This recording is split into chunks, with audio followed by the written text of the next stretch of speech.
Students, आज हम हिंदी के कुछ महत्वपूर्ण प्रश्न पढ़ते हैं। कबीरदास निर्गुण धारा की ज्ञान मार्गी शाखा के प्रमुख कवि हैं। संत काव्य के प्रतिनिधि कवि कौन है? कबीर है। तो निर्गुण मार्गी धारा के एक क्षत्र सम्राट कौन है? कबीरदास है। कबीर के गुरु का क्या नाम है? रामानंद है। संत काव्य का प्रधान रस कौन सा है? शांत रस। कबीर जी की मृत्यु स्थान क्या है? मगहर।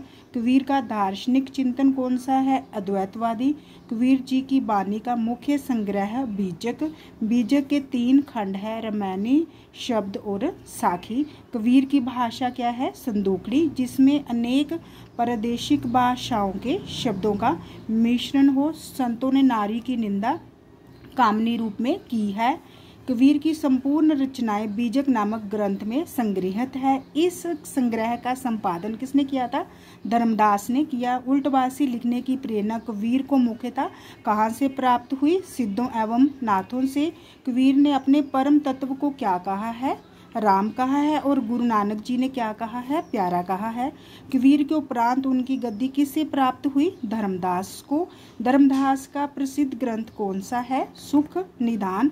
कौन सा संत कवि निरक्षर नहीं था? तो इसका आंसर आएगा सुंदरदास।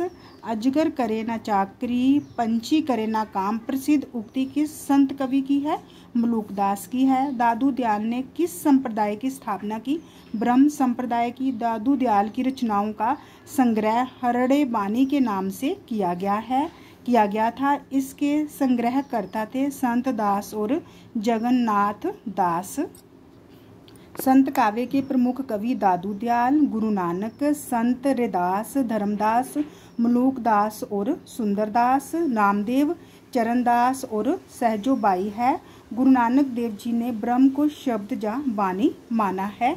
तो अब हम सूफी काव्य पढ़ते हैं। हिंदी में सूफी प्रेमाख्यान काव्य परंपरा के प्रतिष्ठापक कौन है? तो इसका आंसर आएगा मुल्ला दाऊद।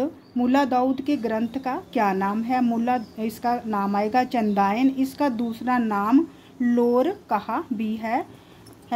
कुतुबन के प्रसिद्ध ग्रंथ का नाम क्या है? मृगावती है। कुतुबन सुल्तान हुसैन शाह के दरबारी कवि थे, तो इनके ग्रंथ का नाम क्या है? मृगावती है। मंजन की प्रसिद्ध रचना का क्या नाम है? मधुमालती है। जायसी, मलिक मोहम्मद जायसी सूफी कवियों में सर्वश्रेष्ठ कवि और इनके द्वारा रचित पद्मावत सूफी प्रेम काव्य परंपरा का अनुपम ग्रंथ माना जाता है। जायसी के 2 गुरु माने जाते हैं, शेख सैयद अशरफ और शेख मेहदी बुरहान। सूफी काव्य परंपरा का सर्वप्रधान ग्रंथ कौन सा है? पद्मावत है। जायसी की प्रसिद्धि का मूलाधार है पद्मावत। पद्मावत में कुल कितने खंड है? 57। पद्मावत में सिंहल दीप किसका प्रतीक है? हृदय का।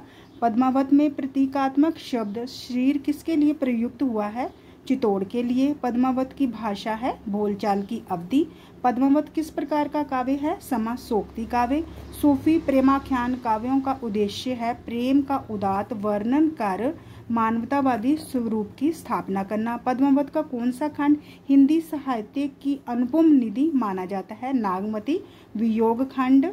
तो इसमें से चित्रावली किसकी रचना है? उस्मान की। माधवानल कामकंदला किसकी रचना है? आलम की। ज्ञान दीपक शेख नबी की। रूप मंजरी नंददास की। इंद्रावती और अनुराग बंसरी किसकी है? नूर मोहम्मद की रचनाएं हैं। सगुन धारा, कृष्ण काव्य धारा। सगुन धारा में आता है कृष्ण काव्य धारा और राम काव्य धारा। कृष्ण काव्य धारा के प्रवर्तक हैं सूरदास। इन्हें हिंदी साहित्याकाश का सूर्य भी कहा जाता है। सूरदास के पदों पर किसका सर्वाधिक प्रभाव है? विद्यापति का। कृष्ण भक्ति का सर्वप्रथम और सर्वप्रधान ग्रंथ कौन सा है? श्रीमद् भागवत। पुष्टि मार्ग की स्थापना किसने की? आचार्य वल्लभ नाथ ने। अष्टशाप की स्थापना किसके द्वारा की गई? आचार्य विठल नाथ ने। तो ये आचार्य विठल नाथ जो है वल्लभाचार्य के पुत्र थे। अष्टशाप में कितने कवि शामिल है? 8, जो 4-4 का इनका क्रम है।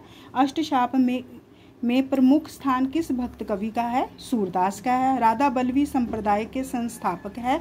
हित हरिवंश किस भक्त कवि ने वल्लभाचार्य से सर्वप्रथम दीक्षा ली थी? तो कुंभन दास ने। सूरदास के गुरु का नाम क्या है? आचार्य वल्लभनाथ। सूरदास का सर्वाधिक प्रसिद्ध ग्रंथ क्या है? सूर सारावली। सूरदास का सर्वविवादित ग्रंथ कौन सा है? साहित्य लहरी। सूरसागर रचना शिल्प की दृष्टि से किस प्रकार का काव्य है?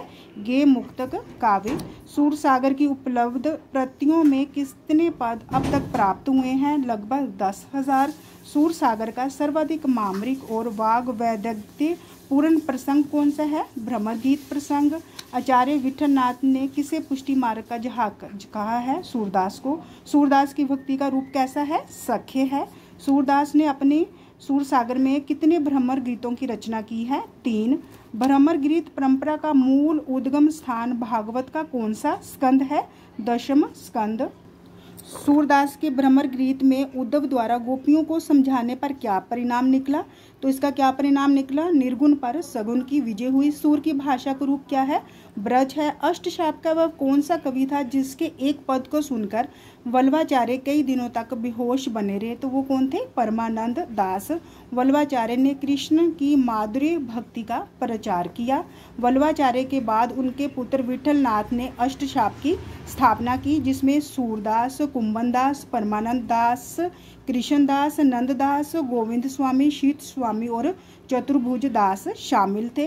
इनमें से सूरदास, कुंभनदास, परमानंद दास और कृष्णदास किसके शिष्य हैं? कवि आचार्य वल्लभ के शिष्य हैं। और नंददास, गोविंद स्वामी, शीत स्वामी और चतुर्भुज दास किसके शिष्य हैं? विठलनाथ के शिष्य हैं। तो ये किसके कवि हैं? अष्टशाप के कवि हैं।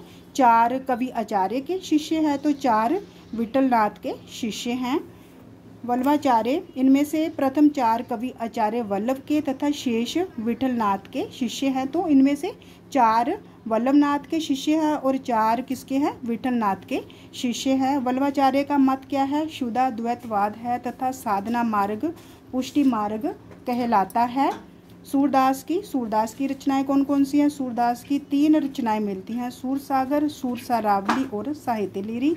मीराभाई की रचनाओं में नरसिंह जी का मायरा, गीत गोविंद की टीका, राग गोविंद, राग सोरठा के पद प्रसिद्ध है। मीराभाई की प्रधान भाषा है राजस्थानी। रैदास को मीराभाई का गुरु माना जाता है। रसखान के 2 काव्य ग्रंथ प्रेम वाटिका और सुजान रसखान प्रसिद्ध है। इसके अतिरिक्त दान लीला और अष्टयाम नाम की कृतियां भी मिलती हैं। इनकी सभी रचनाएं कृष्ण प्रेम से भरी हुई हैं। इनका असली नाम क्या था? सैयद इब्राहिम था। पुष्टि मार्ग का आधार ग्रंथ भागवत श्रीमद्भागवत है। राम भक्ति काव्य के प्रतिनिधि कवि, ये राममार्गी शाखा के कवि तुलसीदास हैं। हिंदी में राम काव्य के मुख्य प्रेरणा स्रोत माने जाते हैं स्वामी रामानंद। हिंदी साहित्य में राम को परम ब्रह्म के पूर्णावतार के रूप में प्रतिष्ठित करने का एकमात्र सर्वप्रथम और अंतिम श्रेय किसको है? तुलसीदास को है। भक्तिकाल के किस महान कवि को भक्तमाल के रचयिता नाभादास ने, कलिकाल का वाल्मीकि, विंसेंट स्मिथ ने मुगल काल का सबसे महान व्यक्ति तथा जॉर्ज ग्रेसन ने बुद्ध देव के बाद सबसे बड़ा लोकनायक माना था? तो इसका आंसर आएगा तुलसीदास। रामचरितमानस की रचना किस संवत में हुई थी? तो संवत 1631 में। तुलसी की मृत्यु तिथि है संवत 1680। तुलसीदास का सर्वाधिक प्रसिद्ध ग्रंथ कौन सा है? रामचरितमानस। तुलसी का वह कौन सा ग्रंथ है जो उनके भक्त रूप का उद्घाटन करता है? विनय पत्रिका, ये एक प्रार्थना पत्र है। तुलसीदास द्वारा रचित कितने ग्रंथ प्रमाणिक माने जाते हैं? तो 12 ग्रंथ प्रमाणिक माने जाते हैं। तुलसीदास की गुरु परंपरा का क्रम क्या है? मध्वाचार्य, रामानंद, अनंतदास, नरहरिदास और तुलसीदास। रामचरितमानस की भाषा क्या है? अवधी है। तुलसीदास का वास्तविक दार्शनिक मत है समन्वयवादी। तुलसीदास का वह ग्रंथ कौन सा है जिसमें ज्योतिष का पूर्ण विवेचन किया गया है? रामाज्ञा प्रश्नावली। विनय पत्रिका की भाषा क्या है? साहित्यिक ब्रज। रामचरितमानस का प्रधान रस कौन सा है? शांत रस। रामचरितमानस में सर्गों की संख्या कितनी है? 7 है। तुलसीदास की भक्ति किस प्रकार की है? दास्य। राम भक्ति धारा के रसिक संप्रदाय के आदि प्रतिष्ठापक हैं। तो इसका आंसर आएगा अग्रदास। तो इसमें विनय पत्रिका क्या है? एक प्रार्थना पत्र है जिनमें विनय संबंधी 279 क्या है छंद है। तुलसीदास की रचनाएं रामचरितमानस, विनय पत्रिका प्रार्थना पत्र है जिसमें 279 क्या है छंद है, विनय संबंधी जो है छंद है।